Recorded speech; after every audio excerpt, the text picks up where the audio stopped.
हरिद्वार में पुलिस ने नकली नोट बरामद किए हैं। यहां 100 और 200 रुपए के नकली नोट बरामद किए गए हैं। 30,000 रुपए की नकली करेंसी जब्त की गई है। बिजनौर का रहने वाला एक शख्स गिरफ्तार किया गया है। नकली नोट बरामद हुए हैं हरिद्वार में। पुलिस ने ये नकली नोट बरामद किए हैं। इसमें 100 और 200 के नकली नोट बरामद हुए। उधर देहरादून में आज इनकम टैक्स विभाग ने कई बड़े प्रॉपर्टी डीलर्स के ठिकानों पर छापेमारी की है। बताया जा रहा है कि देहरादून में 11 जगहों पर यह छापेमारी हुई है, जिसमें प्रॉपर्टी डीलर मंजीत जौहर, राज लुम्बा, मेहता ब्रदर्स, नट्स भाटिया, नवीन मित्तल, नितिन गुप्ता के ठिकानों और घरों पर रेड डाली गई। ये कार्रवाई आयकर विभाग के एडिशनल डायरेक्टर और डिप्टी डायरेक्टर के नेतृत्व में हुई। बढ़ेंगे आगे। उत्तराखंड विधानसभा से बर्खास्त हुए कर्मचारियों से जुड़ी एक बड़ी खबर। हाईकोर्ट की डबल बेंच ने सिंगल बेंच के आदेश पर रोक लगा दी है। हाईकोर्ट ने विधानसभा अध्यक्ष के आदेश को बरकरार रखा और अब 196 कर्मचारियों की बर्खास्तगी बरकरार रहेगी।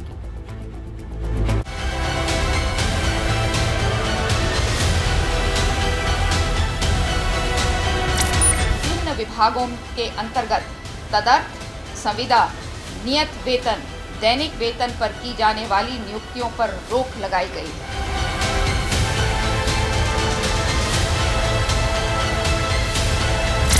नियुक्तियों को भी तत्काल प्रभाव से निरस्त कर रही हूं।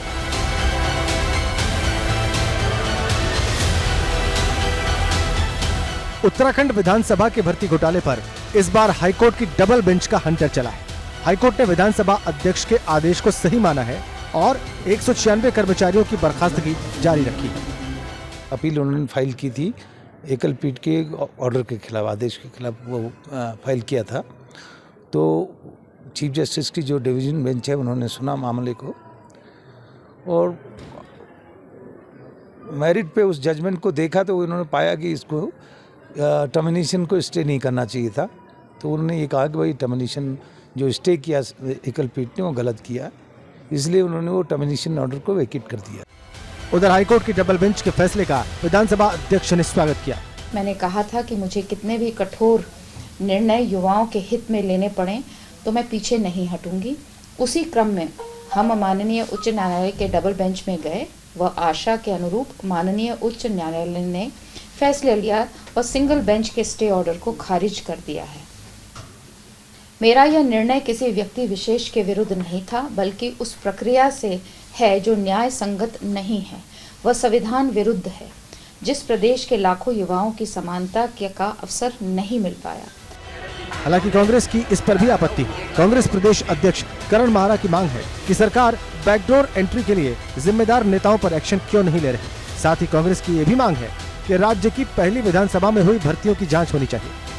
ये जो कार्रवाई की गई आधी अधूरी है। हम 2001 से जब से राज्य का गठन हुआ है, जब से विधानसभा बनी है, हम तो तब से जांच की मांग है। इसमें सारे जो बड़े नेता लोग हैं जिन्होंने अपने परिजनों की नौकरी लगाई वो तो सब बच गए। जो निर्णय, हम किसी के बेरोजगार होने से खुश नहीं है, क्योंकि नेता तो अभी भी बचे हैं और नेताओं के परिजन भी बचे हैं। इस निर्णय में वो लोग नहीं हैं ज़्यादातर जो बड़े नेता अपने परिजनों की नौकरी लगाने में बैकडोर से कामयाब हुए थे। 15 अक्टूबर को हाईकोर्ट की सिंगल बेंच ने विधानसभा के आदेश पर रोक लगा दी थी। सिंगल बेंच ने बर्खास्त कर्मचारियों को फिर से नियुक्ति देने का आदेश दिया था, जिसके खिलाफ विधानसभा अध्यक्ष डबल बेंच पहुंच गई थी। एबीपी गंगा के लिए नैनीताल से कमल जगाती के साथ पंकज राणा की रिपोर्ट।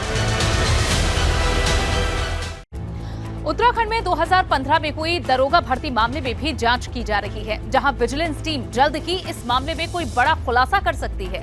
कहा जा रहा है कि मामले में खुफिया तरीके से जांच की जा रही है। सरकार की तरफ से 2015 में भर्ती हुए 339 दरोगाओं की विजिलेंस जांच कराने का आदेश दिया है। इसमें जो कुछ भी होगा तथ्य के आधार पर होगा और अगर कोई गलत किया है और साक्ष्य है तो जरूर उस पर कार्रवाई होगी। सर कुछ अभी इनपुट मिले अभी मैं बताऊंगा। मसूरी में हुए 3 दिवसीय चिंतन शिविर का समापन हो गया है। चिंतन शिविर में सभी विभागों के अधिकारियों ने अपने अपने स्तर से कई योजनाओं पर प्रेजेंटेशन दिया। इन सभी बिंदुओं पर आने वाले समय में मंथन होगा, जिससे पहाड़ के विकास का रोड मैप तैयार हो सके। धामी सरकार का कहना है कि उत्तराखंड में अगले कुछ साल का रोड मैप कैसा होगा, इसके लिए नए सिरे से काम किया जा रहा है।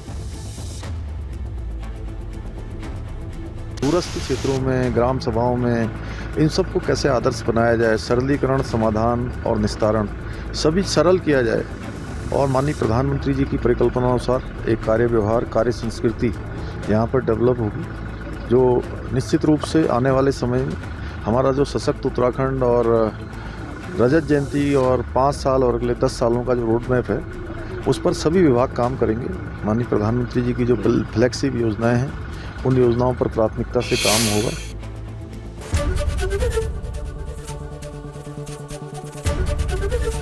एबीपी गंगा, खबर आपकी, जुबान आपकी।